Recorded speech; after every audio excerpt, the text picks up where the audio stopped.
People often ask, are we living in the last times?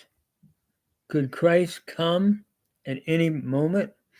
And of course, while we've always been living in that, I think today some of the signs seem so vivid that Jesus had talked about and that also are alluded to in Daniel. Let me just read a passage and make some running comments as we go through it. This is what Jesus says to his disciples. Jesus came out from the temple, this is in Matthew 24, and was going away when the disciples came up to a point of the temple buildings to him. And he said to them, do you not see all these things? Truly, I say to you, not one stone here will be left upon another, which will not be torn down. And as he was sitting on the Mount of Olives, the disciples came to him privately, saying, tell us, when will these things be? And what shall be the sign of your coming and the end of the age? Jesus answered and said to them, see to it that no one misleads you. For many will come in my name, saying, I am the Christ, and will mislead many. We certainly have lived with that through time. It was happening in the first century, and it's happening now very much. Many are saying, follow me, I will guide you. I can be your deliverer. I can be your Christ, so to speak. Furthermore, you will be hearing of wars and rumors of wars. See that you are not frightened, for these things must take place, but the end is not yet. One of the things that we see all through history is wars and rumors of wars. And today we're seeing it again, constant turmoil, nation arising against nation, and kingdom against kingdom. He goes on to describe that. For nation will rise against nation, and kingdom against kingdom. And in various places there will be famines and earthquakes. Certainly today we are seeing this very thing as we've seen it through history. And it continues, nation against nation, kingdom against kingdom, and famines and earthquakes in various places. Right. We see a lot of things happening in nature today. Many things going on that, along with famines and earthquakes, that could we might say an intensification is what we're seeing. But all these are merely the beginnings of birth pangs. Then they will deliver you to tribulation, and will kill you, and you will be hated by all nations because of my name. In other words, there's going to be a hatred for Christ and because of his name, and hence that hatred is brought to believers, to Christians, Jesus is saying. At that time, many will fall away and betray one another and hate one another. One of the things today, not only really we see it through time, but we see a real, coldness. The Bible says the love of many will grow cold. And we see a lack of love in our world and in many ways, all over, he's saying. But we've seen it through time, but it's almost like it's more intense.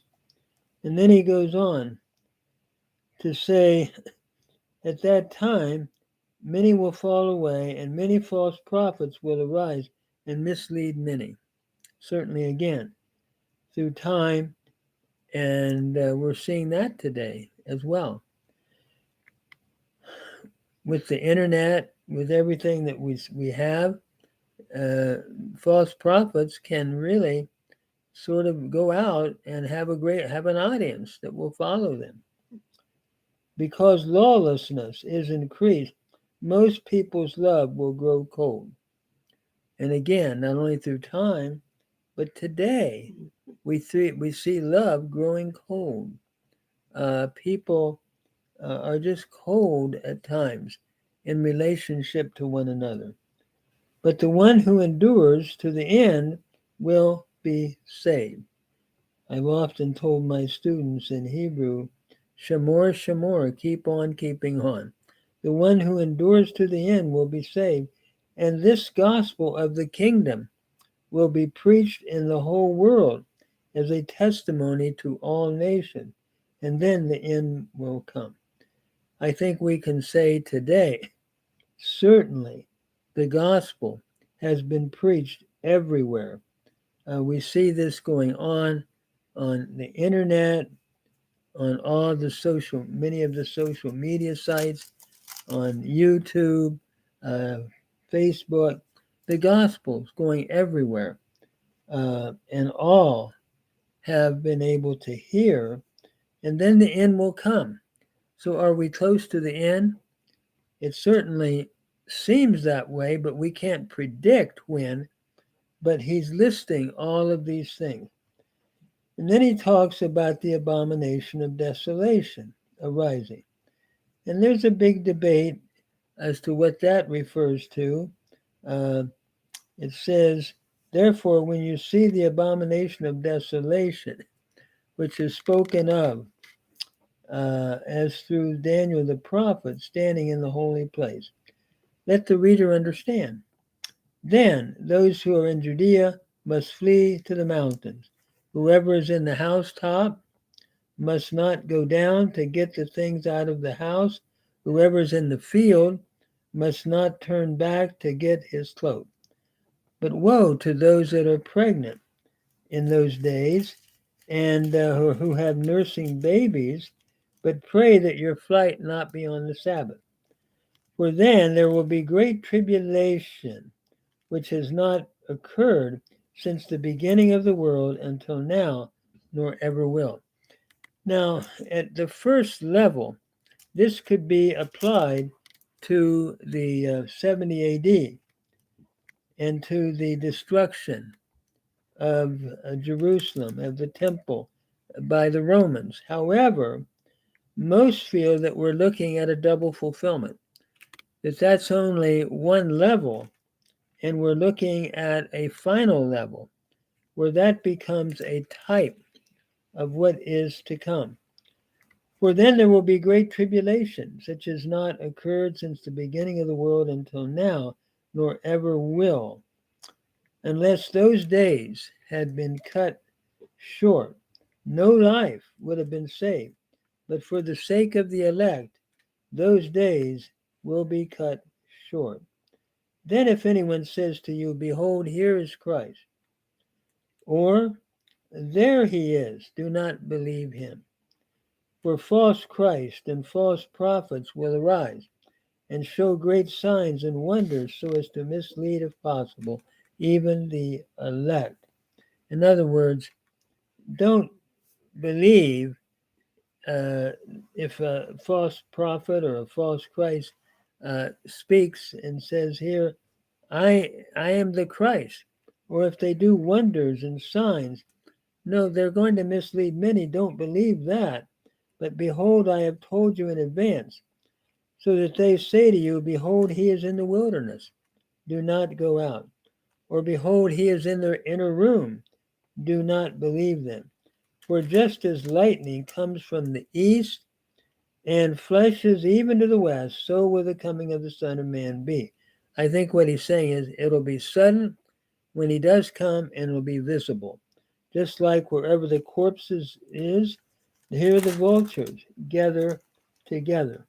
And I think he's talking about something visible.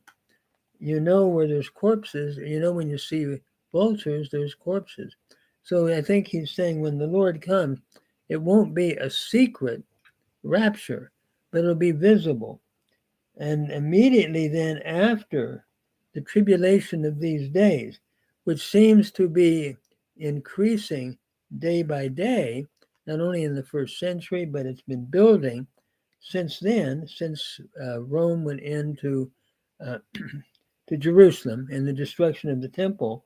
Notice he says, but immediately after the tribulation of those days, the sun will be darkened, and the moon shall not give its light, and the stars shall fall from heaven, and the powers of the heavens will be shaken. And then will appear the sign of the Son of Man in the sky, and then all tribes of the earth will mourn, and they will see the Son of Man coming on the clouds of the sky with power and great glory. So Christ is coming. It'll be visible. After all of this, he's saying, and he will send forth his angels with a great trumpet, to gather them together, and they will be gathered together, the elect from the four winds, from one end of heaven and to the other. So we need to be ready, I think he's saying. And the things he's describing are building up to that time. And it'll be a sudden when it happens. Notice he says, learn the parable from the fig tree. When its branch has already become tender and puts forth its leaves, you know that summer is near. So you too, when you see all these things, recognize that he is near. He is right at the door. Truly I say, this generation will not pass away until all these things take place. Now that began to happen with the first generation, but it continues, and in the second application, it continues up to where we are today and leading up to the return of Christ. Heaven and earth will pass away, but my words will not pass away. In other words, what I'm saying will happen. But on that day and hour, no one knows. We don't know the day, we don't know the hour, not even the angels of heaven, nor the Son, but the Father only. I think what he's saying here is Jesus in his humanity says, I've sort of blocked that out. But we know, the Father knows, no one knows the day or the hour. I remember years ago, people were saying he's going to come at this date or at this date. We have to be careful with that. But there are signs leading up to it. For the coming of the Son of Man will be just like in the days of Noah. For as the days before the flood, they were eating and drinking, marrying and giving in marriage, until the day that Noah entered the ark, and they did not understand until the flood came and took them all away. So it will be at the coming of the Son of Man. There will be two men in the field. One will be taken, the other left. Two women will be grinding at the mill.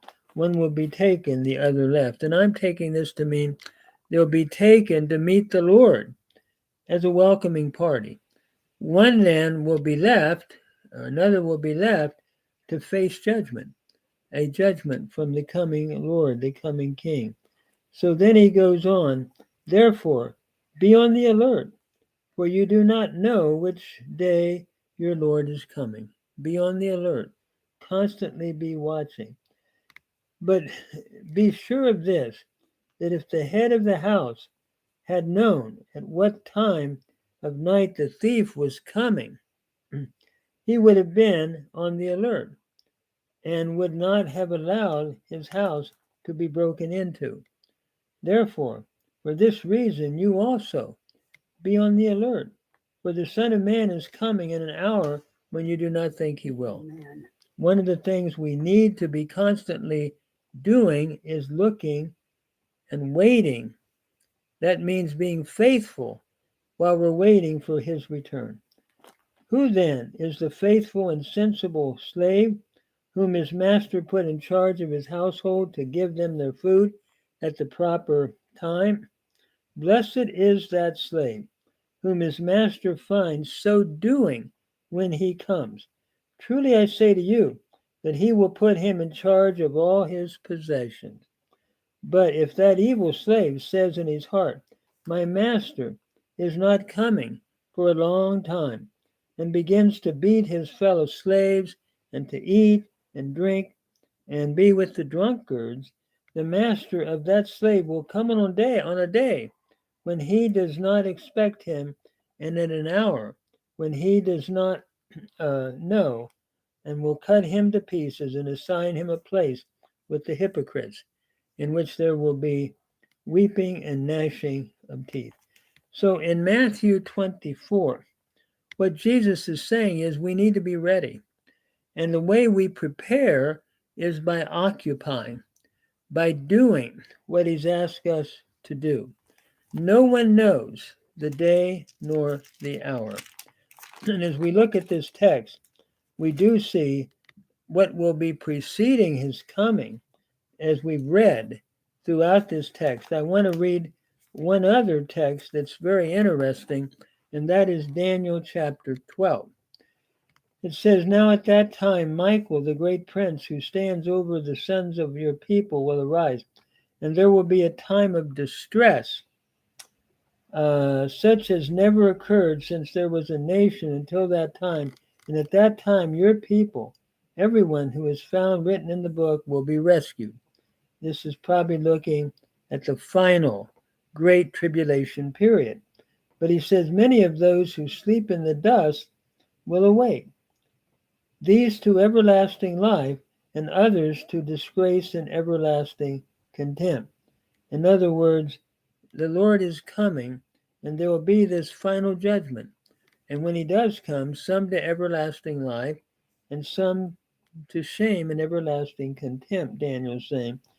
Those who have insight will shine brightly like the brightness of the expanse of heaven, and those who lead many to righteousness like the stars forever and ever. What a beautiful teaching there as we lead others to righteousness, which to me, as a Christian believer, means bringing them to Christ.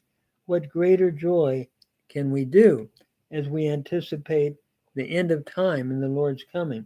But as for you, Daniel, conceal these words and seal up the book until the end. Now, this last phrase is interesting. Many will go back and forth, and knowledge will increase. Many will go to and fro. And certainly, there's been different interpretations of this, to and fro, to try to find answers to life and so forth. But I think also we could apply it to what we're doing today. We're just going back and forth, to and fro. You try to go out on the highway and you're almost run over with people hurrying here, hurrying there. If you go to McDonald's, everybody's in a hurry. They have to get back on the road and hurry and run. And knowledge certainly has been increased. And today we look at the computer, we look at technology. I'm amazed at how knowledge increases and has been increased since Daniel's time. So in trying to put all this together, I think Matthew 24 is a wonderful beginning point. There would be wars, rumors of wars, pestilence, earthquakes, all kinds of physical things happening. And then there would be the revelation of the man of sin, or a great tribulation. And we might tie into this, just survey in Thessalonians. I'm thinking of 2 Thessalonians 2, where we see a statement of the man of sin coming. Now, there's been many thoughts as to who is that.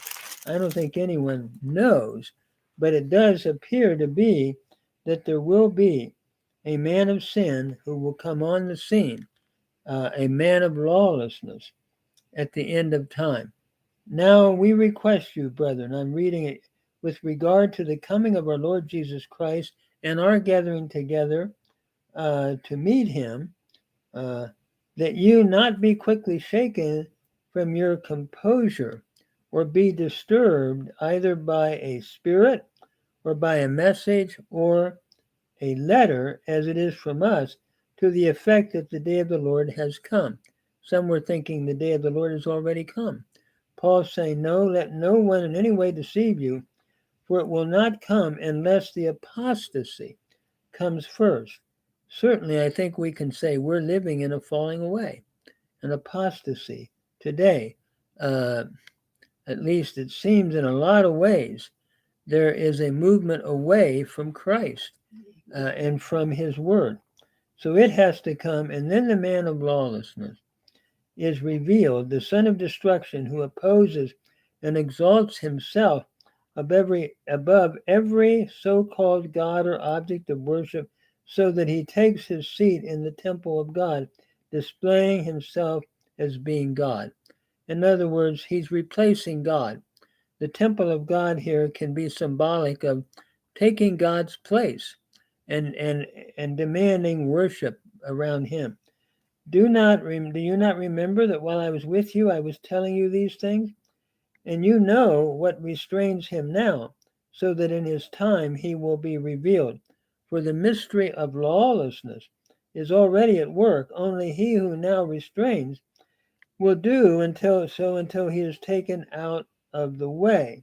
Then the lawless one will be revealed, whom the Lord will slay with the breath of his mouth and bring to an end by the appearance of his coming. That is, the one whose coming is in accord with the activity of Satan, with all power and signs and false wonders, and with all the deception of the wickedness for those who perish, because they will not receive the love of the truth so as to be saved.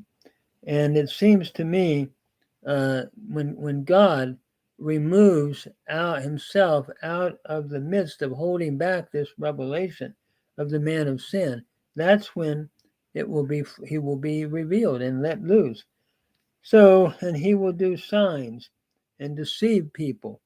For this reason, God will send upon them a strong delusion, a deluding influence, so that they will believe what is false, in order that they may be judged who did not believe the truth, but took pleasure in wickedness.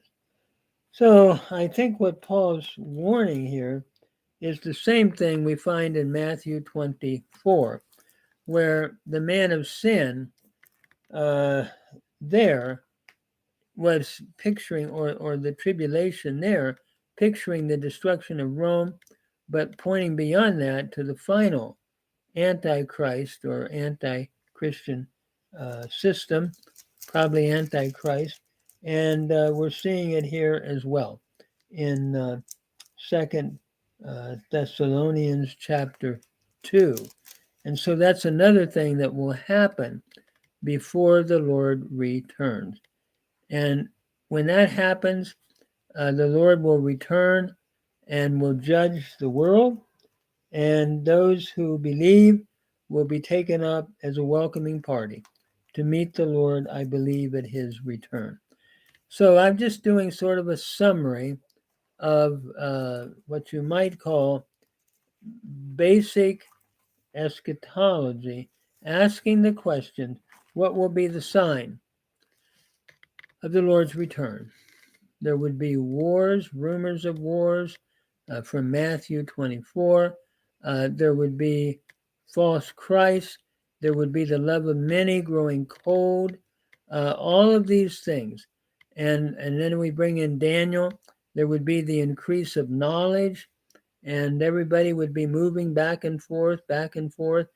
And then at the end of time, prior to Christ's second advent, there would be the final man of sin that would be revealed.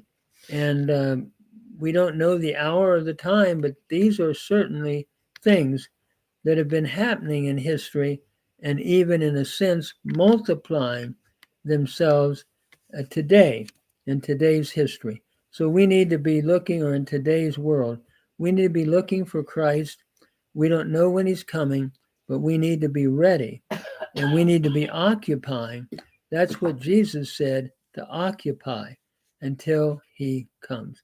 praise God, Jesus is coming again, and let us look forward to that by serving Him passionately in this life while we look forward to His arrival.